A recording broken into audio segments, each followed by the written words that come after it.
यो नमः। शुक्लांबरधरं विष्णुं शशिवर्णं चतुर्भुजं प्रसन्नवदनं ध्यायेत् सर्वविघ्नोपशान्तये।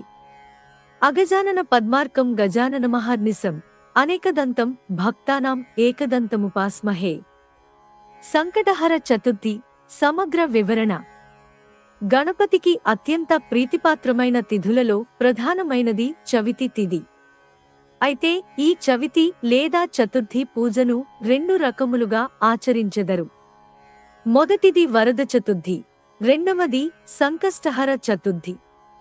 అమావాస్య తరువాత వచ్చే చతుర్థి రోజున చేసే వ్రతంను వరద చతుర్థి అని, పౌర్ణమి తరువాత వచ్చే చతుర్థి రోజున చేసే వ్రతంను సంకష్టహర చతుర్థి లేక సంకటహర చతుర్థి వ్రతం అంటారు.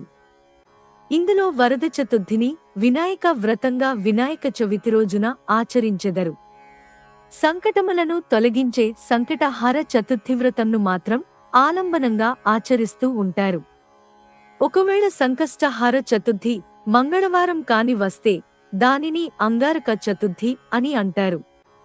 అలా కలిసి రావడం చాలా విశేషమైన పర్వదినం. అంగారక చతుర్థి నాడు సంకటహర చతుర్థి వ్రతం ఆచరించడం వల్ల జాతకములోని కుజదోష సమస్యలు తొలగడంతో పాటుగా చేసే పనులలో సంకటములన్నీ తొలగే సఫలత చేకూరునని ప్రతీతి. ప్రతిమాసం కృష్ణపక్షంలో అనగా పౌర్ణమి తరువాత 3-4 రోజుల్లో చవితి వస్తుంది. ప్రదోషకాల సమయమునకు అనగా సూర్యాస్తమయ సమయంలో చవితి ఎప్పుడు ఉంటుందో ఆ రోజున సంకష్టహర చవితిగా పరిగణించాలి. అయితే 2 రోజుల ప్రదోష సమయంలో చవితి ఉండటం సాధారణంగా జరగదు. ఒకవేళ ఎప్పుడైనా అలా జరిగితే 2వ రోజున సంకటహర చవితిగా గమనించాలి. సంకటహర చతుర్థి వ్రత పూజా నియమం.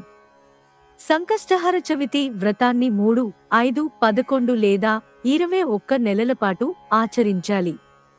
ఈ వ్రతాన్ని బహుళ చవితినాడు ప్రారంభించాలి.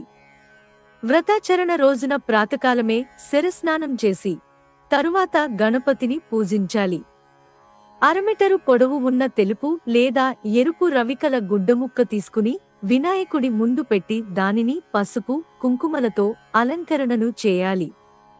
మనస్సులోని కోరికను తలుచుకొని 3 గుప్పిళ్ల బియ్యాన్ని గుడ్డలో వేసిన తరువాత తమలపాకులో 2 ఎండు ఖర్జూరాలు, 2 వక్కలు దక్షిణ పెట్టి మనసులోని కోరికను మరొకసారి తలుచుకుని మూట కట్టాలి. సంకటనాశన గణేశ స్తోత్రం, సంకటహర చతుర్థి వ్రత కథను చదవవలెను. ఆ మూటను స్వామి ముందు పెట్టి ధూపం వెలిగించి కొబ్బరికాయ లేదా పళ్ళు స్వామికి నివేదించాలి. తదుపరి గణపతి ఆలయానికి వెళ్లి 3 లేక 11 లేక 21 ప్రదక్షిణాలు చేయాలి. శక్త్యానుసారము గరిక పూజను కాని, గణపతి హోమమును కాని చేయించుకోనవచ్చును.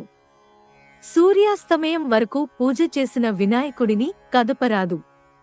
సూర్యుడు అస్తమించిన తరువాత స్నానం చేసి దీపం వెలిగించి తిరిగి వినాయకుడికి లఘువుగా పూజ చేయాలి. నియమం పూర్తయిన తరువాత వినాయకుడికి కట్టిన ముడుపు బియ్యంతో పొంగలి చేసి స్వామికి నివేదించి సాయంత్రం తినాలి. సంకటనాశన గణేశ స్తోత్రం. నారద ఉవాచ ప్రణమ్య శిరసాదేవం గౌరీపుత్రం వినాయకం భక్తావాసం స్మరే నిత్యమాయుష్కామార్థ సిద్ధయే.